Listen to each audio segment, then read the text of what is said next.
اسرائیل کو تسلیم کرنے کا کتنا دباؤ ہے آپ پہ؟ دیکھیں، دباؤ تو اس لیے ہے کہ اسرائیل کا بہت بڑا اس وقت ان کا امپیکٹ امریکہ کے اوپر ہے. امریکہ کی جو مڈل ایسٹ پالیسی ہے وہ بڑا، اور ٹرمپ کے دور میں تو بہت زیادہ اسرائیل کا اثر تھا. اب ہمارے لیے تو، میرے لیے تو کبھی یہ سوچ میں دوسری سوچ آئی نہیں کہ ہم اسرائیل کو اس لیے تسلیم نہیں کر سکتے کیونکہ پاکستان کا تو ایک ہمارے قائد اعظم کا موقف چلا آ رہا ہے، جب تک کہ فلسطینیوں کو ان کے حق، ان کا ایک جسٹ سیٹلمنٹ یعنی کہ ایک ایسی سیٹلمنٹ نہیں ہوتی جو کہ اس سے وہ مطمئن ہوتے ہیں، ہم اس کو تسلیم نہیں کر سکتے. لیکن دباؤ ہے آپ پہ. یہ دباؤ آپ پہ غیر مسلم ممالک ڈال رہے ہیں یا مسلم برادر ممالک بھی کہہ رہے ہیں کہ کرو؟ میں نام نہیں لے رہا. چھوڑیں اس کو، آگے چلیں، اس کو رہنے دیں. لیکن سر جو لوگ تسلیم کر رہے ہیں ان کے اس عمل سے خوش ہیں آپ؟ کئی ہم چیزیں اس لیے نہیں کہہ سکتے کہ ہمارے ان سے تعلقات اچھے ہیں، ہم ان کو اپسیٹ نہیں کرنا چاہتے، اور انشاءاللہ ہمارے ملک کو اپنے پیر پہ کھڑا ہونے دیں، پھر آپ میرے سے ایسے سوال پوچھیں. Next questioner. There's been talk about Pakistan forming relations with Israel, and we know the winds of change are blowing through the Middle East. Is this in the cards, and why? I'm afraid I don't know where this has come from. It's not. Pakistan has a very straightforward position, and it was a founder of Pakistan, Quaid-e-Azam Muhammad Ali Jinnah, who was very clear that, there has to be a just settlement, a homeland for Palestinians before Pakistan can recognize Israel.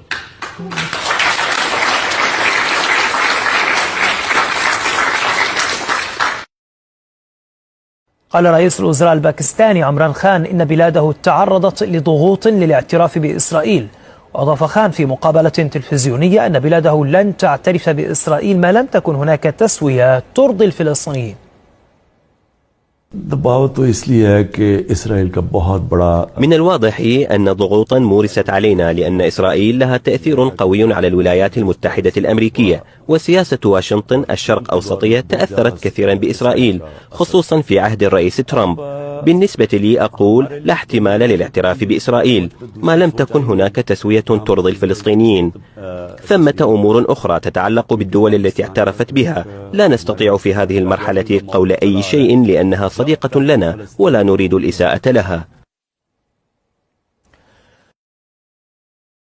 Pakistan کا تو موقف ہے، قائد اعظم کی 1948 میں statement دی ہوئی تھی کہ جب تک کہ فلسطینیوں کو ان کا حق نہیں ملے گا، انصاف نہیں ملے گا، ہم ان کو تسلیم نہیں کر سکتے، اور اسی پہ پاکستان کھڑا ہے.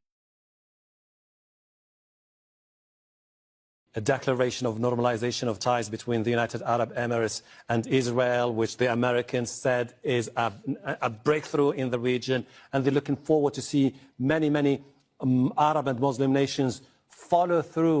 What's your take as Prime Minister of Pakistan?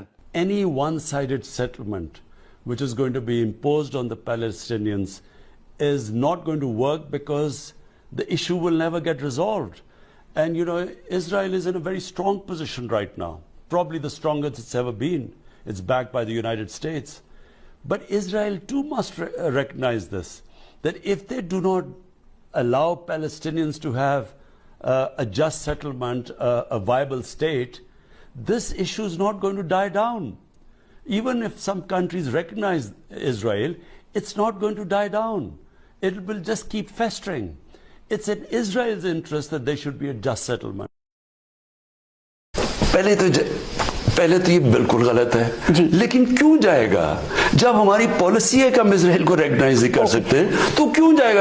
وہ وزیر نے جا کے وہاں کیا کرنا ہے؟ یہ بالکل فیک نیوز ہے. دیکھیں، میں پھر سے آپ کو بتا رہا ہوں، ایک پوری کیمپین چل رہی ہے.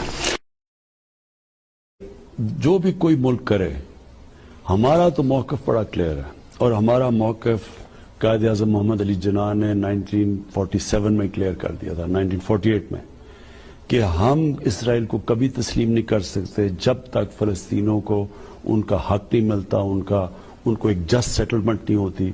جو ٹو نیشن تھیوری تھی پیلسٹینین کی کہ ان کو پورا ایک ان کی سٹیٹ ملے جو کہ پیلسٹینین فیصلہ کریں، ٹھیک ہے، جب تک وہ نہیں ہوتا, اگر ہم وہ تسلیم کر لیتے ہیں تو ہمیں پھر کشمیر کا بھی, ہمیں ایگزیکٹلی سچویشن کشمیر کا ہے تو ہمیں وہ بھی گیو اپ کرنا چاہنا چاہیے. تو اس لیے پاکستان نہیں تسلیم کر سکتا اسرائیل کو. Palestine remains a festering wound. A just and lasting settlement is indispensable for the Middle East and actually the world. Illegal annexations of Palestinian territory, the building of illegal settlements, and the imposition of inhuman living conditions on the Palestinian people, especially in Gaza, cannot bring peace to a troubled region. Pakistan continues to support a two-state solution in line with the UN General Assembly and Security Council resolutions within the international agreed parameters, and they are pre-1967 borders and Al-Quds, Al-Sharif as the capital of a united, contiguous and independent Palestinian state. تو جناب جاتے جاتے یہی بات کہ عمران خان صاحب کا یہ اہم ترین بیان سامنے آ گیا ہے. خطے میں جو ایک بلکہ پوری دنیا میں نئی صورتحال ڈیولپ ہوئی ہے یو اے ای کے اسرائیل کے ساتھ معاہدے کے بعد, جس کے بعد اسرائیل نے کہا ہے کہ ہم امید کرتے ہیں کہ بحرین اور عمان بھی اس کی پیروی کریں گے.